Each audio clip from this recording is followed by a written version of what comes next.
নমস্কার, কেমন আছেন সবাই? আমি বানি। আমার ইউটিউব চ্যানেল দৈনন্দিন রান্নাবান্নায় আপনাদের সবাইকে স্বাগত জানাই।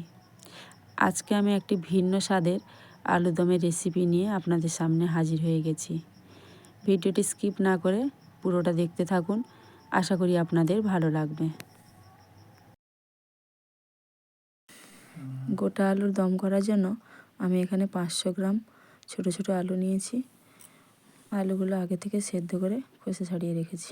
দুটো মাঝারি সাইজের টমেটো কুচিয়ে নিয়েছি। 3টে পেঁয়াজ কুড়ে নিয়েছি আদা রসুন বাটা, জিরে ধনে বাটা, হলুদ গুঁড়ো, লঙ্কা গুঁড়ো, কিশমিশ, টক দই, স্বাদ মতো নুন। ফোড়নের জন্য নিয়েছি গোটা গরম মশলা আর গোটা শুকনো লঙ্কা। উনুনে কড়া বসিয়ে দিয়েছি। কড়া গরম হয়ে গেছে। এখন অল্প তেল দিয়ে আলুগুলো ভেজে নেব।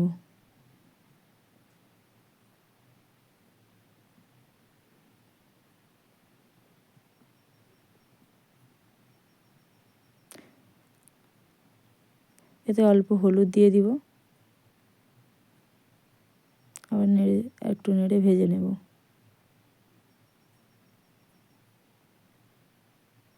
হালকা লাল লাল ভাজা হয়ে গেছে। এখন আলুগুলো তুলে নেব।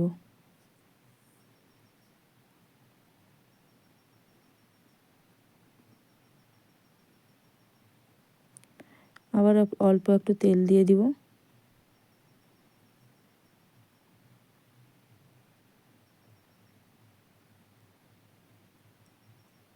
এখন ফোড়নে আমি গোটা শুকনো লঙ্কা,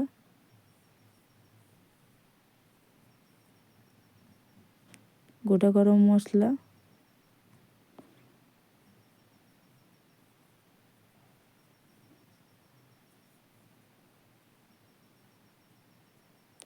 অল্প একটু জিরে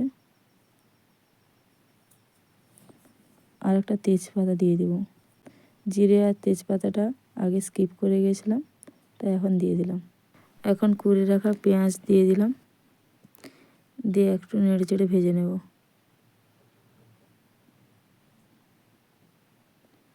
পেঁয়াজ আমার লাল লাল করে ভাজা হয়ে গেছে। এখন 2 চামচ আদা রসুন বাটা দিয়ে দিব, দিয়ে আবার একটু ভেজে নেব। আদা রসুনের বাটা আমার ভাজা হয়ে গেছে।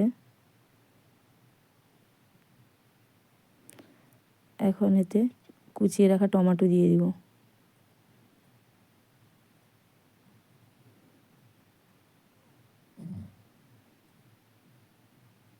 এতে অল্প নুন দিয়ে দিব, যাতে টমেটোটা সহজে গলে যায়।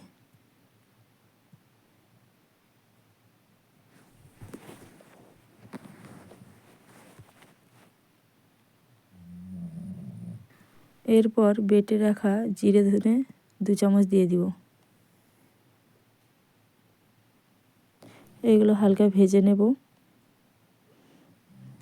আগের থেকে লঙ্কা গুঁড়ি ও হলুদ গুঁড়ি জলে মিশিয়ে রেখেছিলাম, সেটা এখন দিয়ে দিব।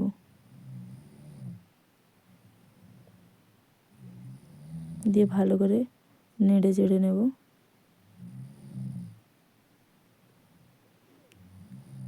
এখন এতে টক দই দিয়ে দিব। টক দই দিয়ে ভালো করে কষে নেব। এই পর্যায়ে অল্প মেথি পাতা দিয়ে দিব, দিয়ে ভালো করে কষে নেব। কষা আমার হয়ে গেছে। এখন এতে ধুয়ে রাখা কিশমিশ দিয়ে দিব।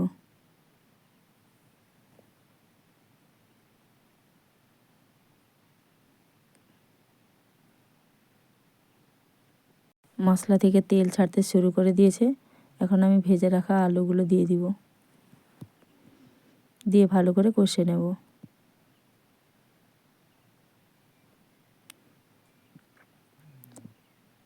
ভালো করে কষা হয়ে গেছে আমার। এতে অল্প নুন দিয়ে দিব। নুনটাকেও ভালো করে মিশিয়ে নিয়েছি। এখন এতে জল দিয়ে দিব। জলটা আমি আগের থেকে গরম করে রেখেছিলাম। এখন তরকারিটাকে ফুটতে দেব। তরকারি ফুটে গেছে। তরকারিতে স্বাদ বাড়ানোর জন্য আমি এখানে অল্প চিনি ব্যবহার করেছি। চিনিটাকে ভালো করে মিশিয়ে নিয়েছি। এখন এতে অল্প গরম মশলা দিয়ে দিব। গরম মশলাটাও ভালো করে মিশিয়ে নেব। গরম মশলা মেশানো হয়ে গেছে। রান্না আমার কমপ্লিট হয়ে গেছে। এখন নামিয়ে নেব। আপনারাও বাড়িতে এইভাবে গোটা আলুর দম তৈরি করে রুটি বা পরোটার সঙ্গে বা লুচির সঙ্গে পরিবেশন করুন এবং আমাকে কমেন্ট করে জানান কেমন লাগলো।